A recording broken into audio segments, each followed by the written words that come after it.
Hi, நான் உங்கள் நவீன் விக்னேஸ்வர். லைஃப்பில் நம்ம வளர வளர நமக்கு பிடிச்ச ஒரு சில விஷயங்கள் பண்ணுறதை நம்ம நிறுத்தலாம். நமக்கு பிடிச்சவங்க கூட பேசுகிறத நிறுத்தலாம். நமக்கு பிடிச்ச சாப்பாடை சாப்பிட்றத நிறுத்தலாம். லைஃப்பில் நம்ம எதை வேணால் நிறுத்தலாங்க. பட் ஒரு விஷயத்தை மட்டும் என்றைக்குமே நிறுத்தக்கூடாது.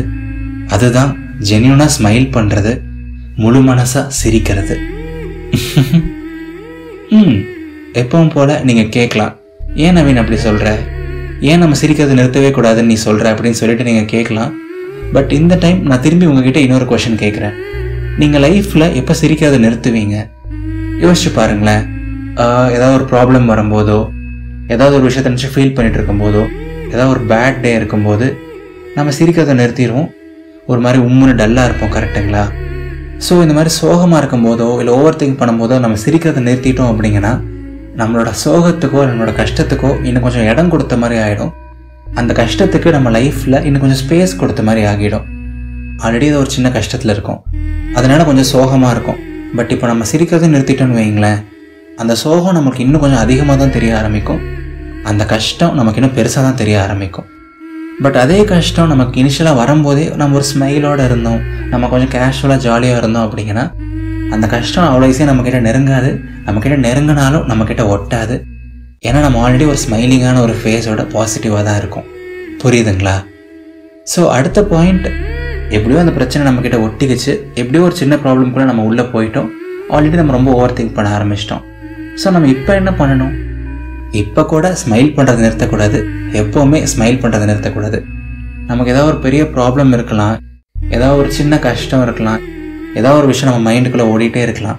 பட் அந்த மாதிரி டைமில் கூட நம்ம சிரிச்சோன்னு வைங்களேன், அந்த மாதிரி டைமில் கூட நம்ம அப்பப்போ ஜென்யூனாக ஒரு ஸ்மைல் பண்ணிகிட்டே இருந்தோம் அப்படிங்கன்னா அந்த பிரச்சனையே நம்மளை பார்த்து காண்டாயிடும். அந்த பிரச்சனையை வெறுத்து போயிட்டு நம்மளை விட்டு போயிடும். இப்போ நம்ம ஒரு போர்க்களத்தில் இருக்கோம் அப்படின்னு வைங்களேன், நமக்கு ஆப்போசிட்டில் ஒரு எதிரி இருக்காங்க. அந்த எதிரி நம்மளை பார்த்து பயப்படும் போது தான் நம்ம கெத்தாக ஃபீல் பண்ணுவோம். நம்ம இன்னும் கொஞ்சம் வீரியமாக சண்டை போடுவோம். ஆனால் அந்த எதிரியை நம்மளை பார்த்து சிரிச்சிட்டு இருந்தான், அந்த எதிரி அந்த சண்டையை பெருசாகவே எடுத்துக்கல அப்படின்னா, என்னடா அவன் லூஸாக இருப்பான் போல், இவங்ககிட்டலாம் இவன் சண்டை போடுவான் அப்படின்னு சொல்லிட்டு நமக்கே வெறுப்பு வரும். அந்த எதிரி கூட சண்டையே போடாமல் நம்ம பாட்டுக்கு போயிடுவோம், கரெக்டுங்களா? ஸோ இப்போ நம்மளோட மெயின் எதிரியே நம்மளோட ப்ராப்ளம்ஸ் தான். நம்மளோட மெயின் எதிரியே நம்மளோட ஸ்ட்ரெஸ் தான். ஸோ நம்மளோட ப்ராப்ளம்ஸ் இருக்கும் போதோ ஸ்ட்ரெஸ் இருக்கும் போதோ நம்ம லூஸ் மாதிரி சிரிச்சிட்டே இருக்கோம், அப்பப்போ ஜென்யூனாக சிரிக்கிறோம் அப்படிங்கன்னா அந்த ப்ராப்ளமே நம்மளை வெறுத்துரும். என்னடா அவன் லூஸு போல், நம்மளை மதிக்கவே மாட்டான், இவன் என்ன லூஸ் மாதிரி சிரிச்சிட்டே இருக்கான் அப்படின்னு சொல்லிட்டு நம்மளை விட்டு அது பாட்டுக்கு தூரமாக எங்கேயோ ஓடி போயிடும். நம்ம பக்கத்தில் இருக்க வந்துட்டு போயிடுமே தவிர நம்ம கூட அந்த ப்ராப்ளம் நினச்சி இருக்காது. புரியுதுங்களா? ஸோ லைஃப்பில் கஷ்டமோ நஷ்டமோ இன்பமோ துன்பமோ நம்ம பாட்டுக்கு லூஸ் மாதிரி சிரிச்சிட்டே இருப்போம், சிரிச்சிட்டே இருப்போம். ஒரு ஸ்மைலோட, ஒரு பாசிட்டிவாக, ஒரு நல்ல ஆட்டிடியூடோட இருந்துகிட்டே இருப்போம். ஸோ தட் எந்த பிரச்சனை வந்தாலும் அதை ஹேண்டில் பண்ணுற ஒரு பாசிட்டிவிட்டி நம்மக்கிட்ட இருந்துகிட்டே இருக்கும், ஒரு நல்ல ஒரு ஆட்டிடியூட் நம்மக்கிட்ட இருந்துகிட்டே இருக்கும். கரெக்டுங்களா? எப்போல்லாம் நீங்கள் ரொம்ப சோகமாக இருக்கீங்களோ, எப்போல்லாம் நீங்கள் ரொம்ப ஸ்ட்ரெஸ்டாக இருக்கீங்களோ, அப்போல்லாம் கண்ணாடி முன்னாடி நின்று உங்கள் முகத்தை ஒரு டைம் நீங்களே பாருங்கள். சோகமாக இருக்க உங்களோட மூஞ்சியை உங்களாலேயே பார்க்க முடியாது. பட் சிரிச்சிங்கன்னா நீங்கள் செம்ம அழகாக இருப்பீங்க. உங்கள் மூஞ்சி பார்க்க அவ்வளோ பிரைட்டாக பியூட்டிஃபுல்லாக இருக்கும். உங்களோட ஸ்மைலோட உங்களோட ப்ராப்ளம்ஸ் எல்லாம் ஒர்த்தா, உங்களோட சந்தோஷத்தோட உங்களோட ப்ராப்ளம்ஸ் எல்லாம் ஒர்த்தா என்ன?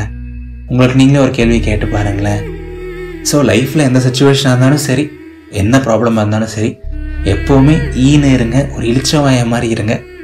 ஊர் 1000 பேசட்டும், நம்மளை லூசுன்னு கூட சொல்லட்டும், பட் நம்ம எப்போவுமே ஜாலியாக இருக்கிற பிரச்சனைகளை பற்றி அவ்வளோவா கேர் பண்ணாத ஒரு லூஸாகவே இருந்துட்டு போயிடுவோம். அவ்வளோ சீரியஸாக இருந்து என்னத்தை சாதிக்க போகிறோம் சொல்லுங்கள்? ஸோ லைஃப்பில் என்ன சுச்சுவேஷன் இருந்தாலும் சரி, எப்போவுமே முழு மனசாக நம்புங்க. வாழ்க்கை ரொம்ப ரொம்ப அழகானது. Just live the moment and love the moment. நான் பேசுகிறது உங்களுக்கு ரொம்ப பிடிச்சிருக்கு, நான் உங்களை லைட்டாவது சிரிக்க வச்சேன் அப்படின்னா என்னோடய பேஷனுக்கு சப்போர்ட் பண்ணுங்கள். யூடியூப் மாதிரி பாட்காஸ்டிங் பிளாட்ஃபார்மில் அந்தளவுக்கு ஆட்ஸ் கிடையாது, ரெவன்யூ மாடல்ஸ் கிடையாது. ஸோ உங்களோட டொனேஷன்னாலேயோ இல்லை உங்களோட ஒரு சின்ன ஃபினான்ஷியல் சப்போர்ட்னாலேயோ என்னால் என்னோடய பேஷனை ரன் பண்ண முடியும். சப்போர்ட் பண்ணணுன்னு ஆசைப்படுறவங்க buymeacoffee.com/இதயத்தின் குரல் அப்படிங்கிற வெப்சைட்டில் போயிட்டு உங்களால் முடிஞ்ச கான்ட்ரிபியூஷன் கொடுங்க. லிங்க் டிஸ்கிரிப்ஷனில் இருக்குது. இது நவீன் விக்னேஸ்வரின் இதயத்தின் குரல். நன்றிகள் 1000.